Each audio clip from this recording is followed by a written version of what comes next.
Hello, Sagittarius, Sun, Moon, Rising, and Venus signs. Kamusta kayo? Sana po ay nasa mabuti kayong kalagayan. Welcome back po sa Star Tarot.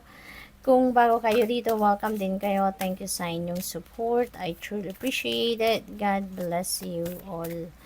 Sag, po na mensahe po ninyo ay creative solutions. Think outside the box. View things from a higher perspective. Ayan. So, maybe meron kayong sitwasyon, problematic situation siguro na kailangan ninyong bigyan ng attention sa ngayon. Maybe you are looking for solution to your problems sa ngayon, and yung advice sa inyo, what you need right now is creative solution. Use your creative mind dito, no?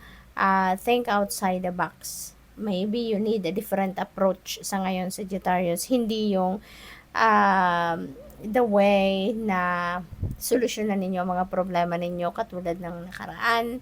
You know, maaring kailangan ninyo ngayon mag-isip ng bago, no? Kailangan ninyo mag-isip ng ibang approach naman, okay? And maybe that could be effective, no? We have full of Christ light. Open your heart, spread unconditional love.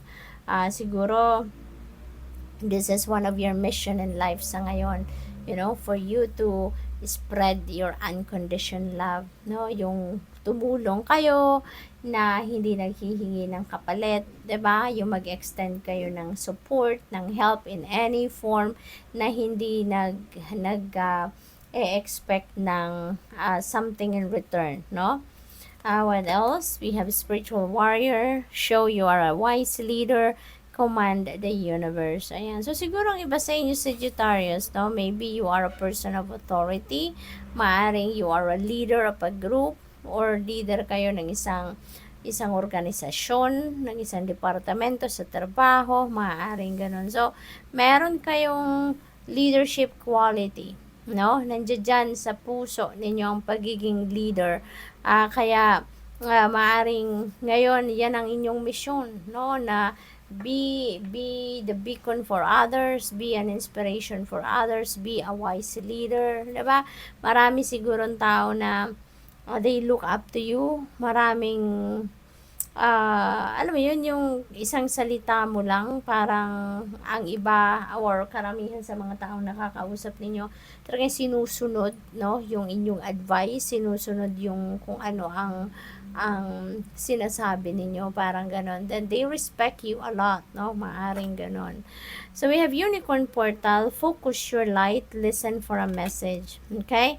Pakinggan ninyo, no, yung inyong intuitive messages, okay?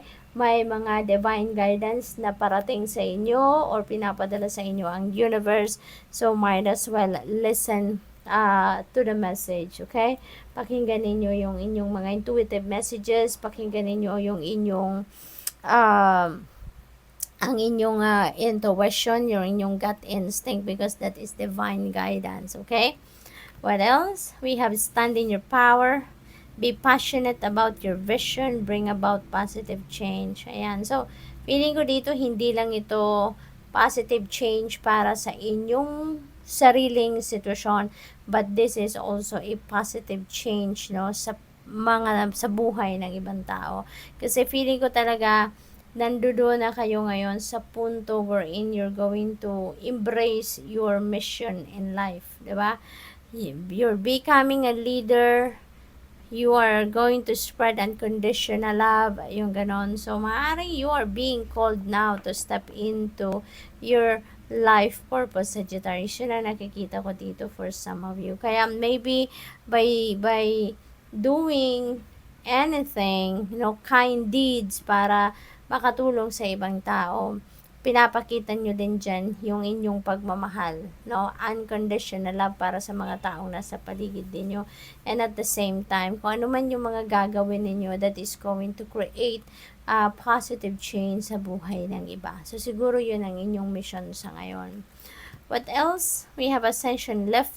Prepare for rapid spiritual growth. Be ready for opportunities. Ayan. So, feeling ko, yung mga opportunities na to na paparating sa buhay ninyo, Sagittarius, that is going to help you carry out your mission, no, sa buhay sa ngayon. Kaya, be on the lookout for those opportunities.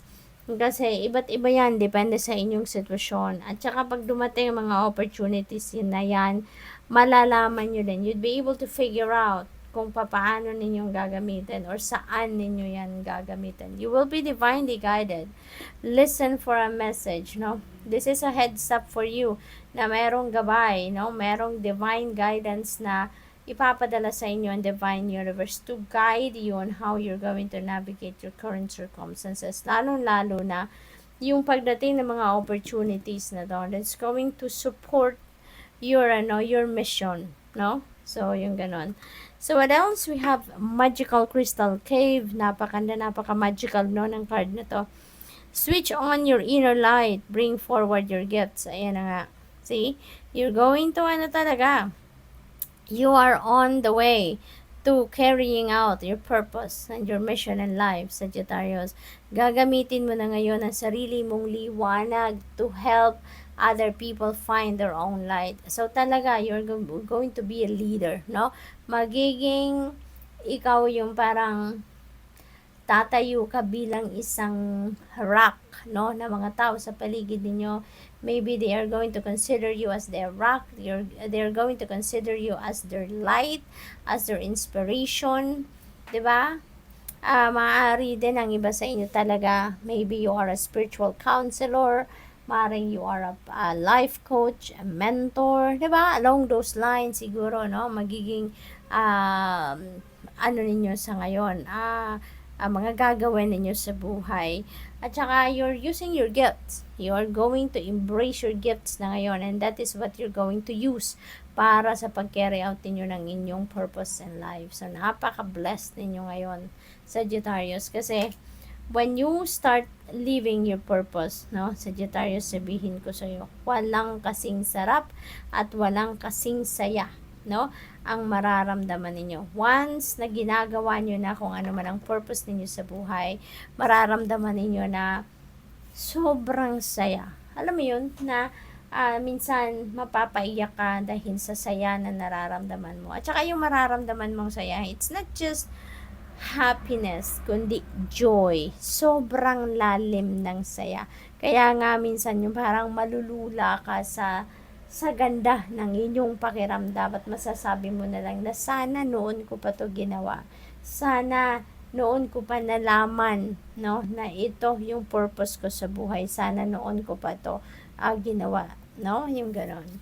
So, we have go with the flow. And relax and trust, accept what is happening. See?